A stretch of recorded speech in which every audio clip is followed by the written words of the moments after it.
Hey guys, one of the biggest hits in the past few years with tokusatsu fans is undoubtedly the reboot of the 1974 Showa Rider, Kamen Rider Amazons. Streaming on Amazon Prime in Japan, the show was aimed at adult fans, filled to the brim with over-the-top violence, a grim dark plot and grainy filter that strips down any bright colours that might reside in this bleak world. And so, Kamen Rider Amazons the movie, The Last Judgment, was released last week, as well as the first season being released in America and other Western markets on Amazon Prime Video. We thought it would be the perfect time to talk about the series and give some facts about the show. Just a little warning, there are some minor spoilers. Let's begin.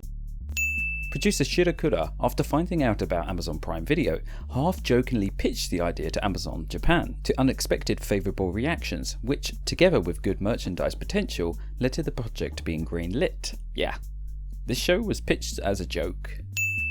Back in 2016, to announce the show for the very first time, Shirakura opened the event with a shocking comment. Do you think Kamen Rider is interesting lately? I actually don't. The most unusual series today is, in my opinion, Kamen Rider Amazon. I wanted to use this opportunity to make Amazon a major player again and bring the bite back to Heisei Rider. Other Rider shows were primarily aimed at children, but also created so that families could enjoy them as well.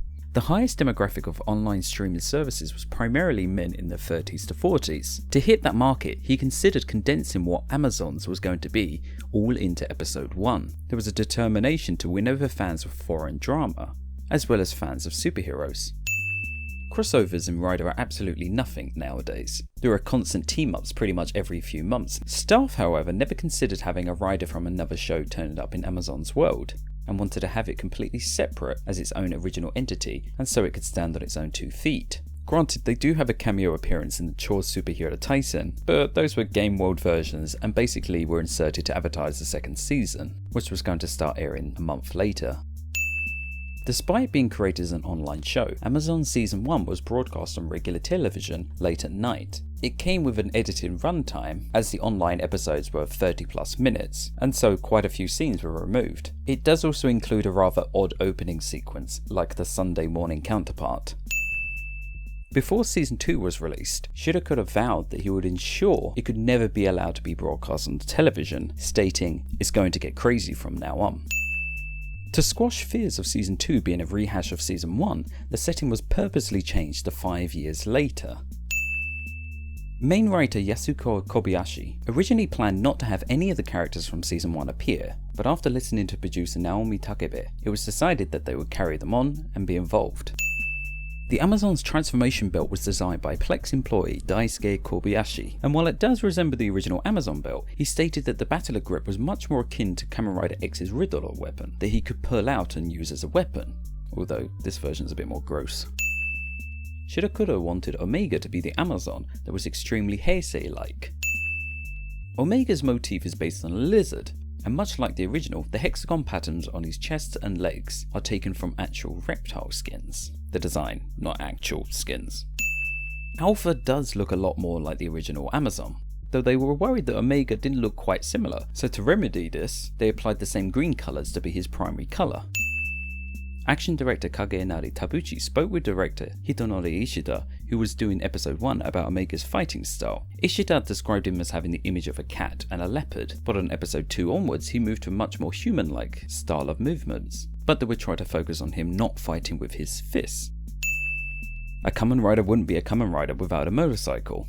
Shironosuke doesn't count. Omega's bike was actually remodeled from Kamen Rider Gil's Raider. Poor Gil's doesn't even have his suit anymore and now he's lost his bike as well. Omega's powered up design in Season 2 was based on a concept prototype for Neo. The exposed mechanical portions on the shoulder and chest were taken from another one of Ishinomori's characters, Android Kikaida. This asymmetric approach was recommended by the producer. Regarding Alpha's character, producer Shirakura said that although they respected the original show, that was absolutely not something that they could do anymore. His design was closer to that of the original, and Shirakura commented that the Amazon motif was a piranha, and based on that, Alpha was given fish-like scales and fins. The patterns on his suit are meant to be scars, but they were concerned that matching them on either side would look too symmetrical, and so were disjointed. To differentiate from the original, Alpha's chest colour was changed to silver to represent a fish. In regards to Alpha's action style, director Kagenari Tabuchi asked to make him like a bird of prey, as Jin's surname, Takayama, has the kanji for hawk in it. Kamen Rider Sigma is a repaint of Amazon Original, the form that Haruka takes when transforming without the use of the Amazon driver in episode 1. His grey colour scheme is from a piranha that Amazon was originally based on.